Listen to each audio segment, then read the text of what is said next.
Hey guys, welcome back to Let's Play Trilby's Notes. When we last left off, we saw the creation of the accursed African idol. And now we're free to roam about the hotel, and we should probably go ask Suaban about O'Malley shipping. But behold, there's another note in the door. Pick up note. I recognize it as being from the same source as the one under the painting in the lobby. Victim 4, the slave. The fourth man who desired judgment was the slave, who had not been brought Freehorn's message, and who tormented the wood that was the prince's soul with a sharpened blade. The prince came to him, and he struck the slave down, and he knew the name of the king. And the prince said, "Not one of your household shall I leave alive, slave. For thrice now I have brought my warning, and any who fail to heed shall be named as a fool, and judgment most unworthy in our sight." Wow. Bastard. Open door. Okay, fine. Open door.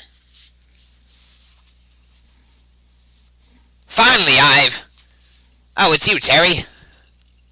I thought you might have been the serving staff at last. I see it too, Chahal. Ask Abed about idol. The idol. Where is it, Professor? I'm sure I've already told you. As far as I know, it's in the safe in the hotel office. I bit my tongue before letting slip to the professor that the safe was empty. There was no way I could have explained my knowing that except by admitting I had cracked it open. Ask Abed about Siobhan. Siobhan. Where's Siobhan? She said she was going to get a drink. I keep telling her it's not right for a girl her age to drink so much. But what do I know about young people today? Well, thank you, Mr. Abed. You've been actually helpful. So she must be at the bar. Open door. Mr. Elby, have you seen any of the hotel staff anywhere? I'm afraid not. Perhaps they go to bed early in these parts. So let's talk to Siobhan. Come on, anywhere now. Right there. Ask Siobhan about Sea Angel. Do you know anything about the history of your family? I wouldn't be much of a history student if I didn't, now would I? I'm researching my family tree as part of my diploma. That's ideal. I appreciate this may sound like an odd question, but trust me when I say it's important. Did your family run a shipping company in the late 18th century? That is an odd question. But I do remember reading something about O'Malley shipping. I have to check my notes. I left them in my book bag. Could you meet me in my room in about 5 minutes? It's 2A next to a bed. Certainly. I'll see you there then. Well, you heard the lady. We should go back to her room and, see what's going on. Besides, I'm pretty sure if we see those notes, we'll learn more about O'Malley shipping and why this seems to have a grave importance. Mainly, I think we're just doing this so we can figure out where the hell the wood originated from. So we're going to climb up the stairs and go past the first floor.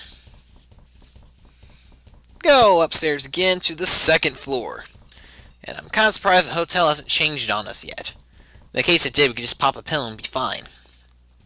And 2A. Open door. Come in, please, Terry. You have the papers? Must you always get right down to business?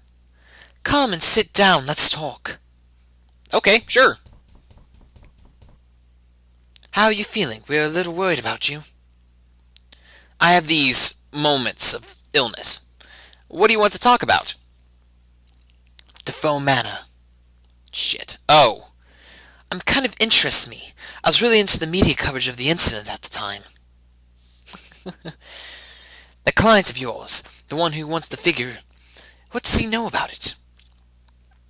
Well, he's interested in the occult, and there was some nonsense story going around about it. Something about the idol being a vessel for an evil ghost. I wasn't really paying attention. Oh, crap. Really? I don't remember hearing about that in any of the reports. No, you wouldn't have. It wasn't widely... Oh, shit, shouldn't speak. If you heard the story that Trilby was in the house... I could feel cold sweat drooling down my spine. Every fiber of my being was concentrating on not giving any outward signs of alarm as Siobhan spoke my secret name with wide-eyed enthusiasm. No one believes it, but Simone Taylor insisted it was true right up until, well, you know. Yeah, that was upsetting. She says he saved her from the house. I think that's a little far-fetched. That's exactly what Abed says.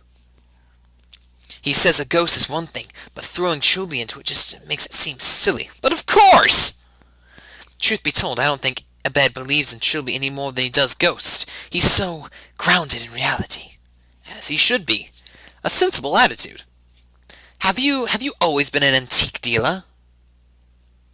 What the... Siobhan, please. I came here to talk about...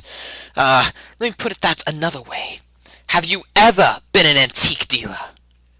What the... I knew it! That outfit, the hat, Terry Railby. That wasn't really convincing, was it? You're him! You're in Defoe Manor! And now you've come here to finish off the ghost! Siobhan, I always knew there was something else. In this world, that there was something better, more glamorous, just below the surface. Will you take me with you? Listen to me! There is nothing glamorous about what I do. I live in the shadows that threaten to consume me every single day, much like Edward Carnby. And if you pursue any further, you're going to walk straight into one. Trust me, I know about the Abkhani. What are you talking about? There's something extremely dangerous in this hotel, and it's not Uwe Boll. I don't know what it is, but... Oh dear Lord, 23. Oh God, no! Oof! Damn it, who put that hole there? Anyway, as soon as the tall man kneels before you, quickly kick, not kick, kick, tall man. Oh God! Siobhan was out cold but uninjured. She would probably be safe on her bed while I continued my investigation.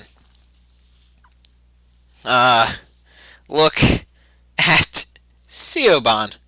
I consider myself lucky that I was not as skilled in unarmed combat as I thought. No kidding, no kidding. You frickin' drop-kicked her. There was a few textbooks, a half-empty water bottle, and a large folder marked O'Malley Family History. This, I decided, was my quarry. I flipped through the pages until I reached the information relevant to the 18th century, and I read my discovery out loud. The Liverpool-based O'Malley Shipping Company ran for 3 generations of the family in the mid to late 18th century until the loss of one of their clippers drove the company to bankruptcy. The owner at the time, Jacob O'Malley, placed the blame somewhat irrationally on a shipping crate, which family legend alleged to be haunted, and that had been on the ship at the time. There are numerous tales of bizarre events surrounding the crate, and the story of the crate's origin is no less mysterious. It goes that a strange young man came to the carpenters at Liverpool dockyards with a very expensive-looking harpsichord, which he insisted be smashed up and the wood used for whatever purpose the carpenter desired. He refused to leave until the instrument had been utterly broken into its component parts in front of his eyes, and the wood sent to be made into crates for O'Malley shipping. When pressed for his name, the man identified himself as one Jack Freehorn. The same as Freehorn's message that was depicted. The Rooms of Jack Freehorn, July 28th, A.D., 1778. So what trifle have you been wasting your father's money on now, Jack? What does it look like? It looks like a virginal. It's a harpsichord, actually, in the Flemish style. Quite old, quite expensive.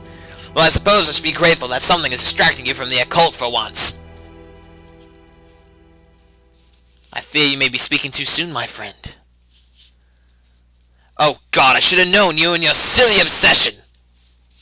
So what devilry inhabits this magnificent instrument? The instrument as a whole is for the most part untainted by the ethereal realm. But its keys are what spark my interest. Unusually, they have been carved from centuries-old English oak. And that's the interesting part? I will not disheartened by that sharp tongue of yours. The wood has gone through many incarnations before being incorporated into this device. Items of furniture, building material, in fact, just over 200 years ago, it was part of a wall. A wall of a certain inn on a well-traveled road in Wales. The unicorn! I'm so pleased you remembered. I could hardly forget it, the way you've been obsessing quite heavily over it of late. Your correspondents persist in fulfilling your head with rubbish about ghosts and demons. I count myself very lucky to have tracked down even a small piece of that history. I know I've already told you some of its wonderful stories attached to it. And this instrument has seen its fair share of mysterious happenings. The usual batch of strange noises, sudden madness, and inexplicable deaths. Cease since, my friend! This curiosity of yours for all things ungodly has no doubt already befelled your immortal soul! You will burn in hell! You are a fine fellow, Wilbur, but you have not a drop of romance in your body. Now, stop browbeating me for my inquiring mind, and let us take dinner. That night, Jack was stirred from his bed by the sound of music imminent. His first thought was anger, mostly because his harpsichord was an antique, never intended to be played. But then he listened to the haunting, melancholy tune and felt his stomach roll inexplicably with fear. Who's down there? Wilbur, is that you? Well, this melody definitely is haunting, but very lovely. Oh my god, it's the tall man. Look at... Tall man. The tall man was playing a haunting melody on the harpsichord. Except for his hands, his body was completely still.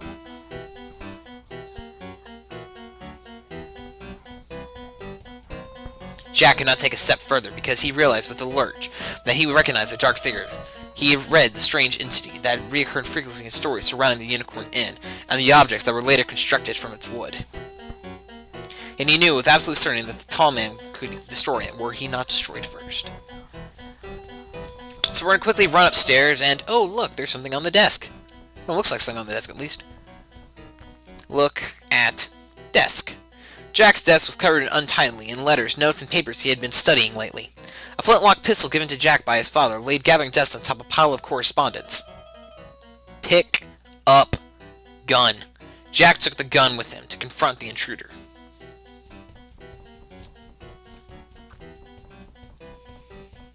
And, we're gonna go and stop here because I got a feeling the next cutscene might take a while, so I'm, going to label this as Freehorn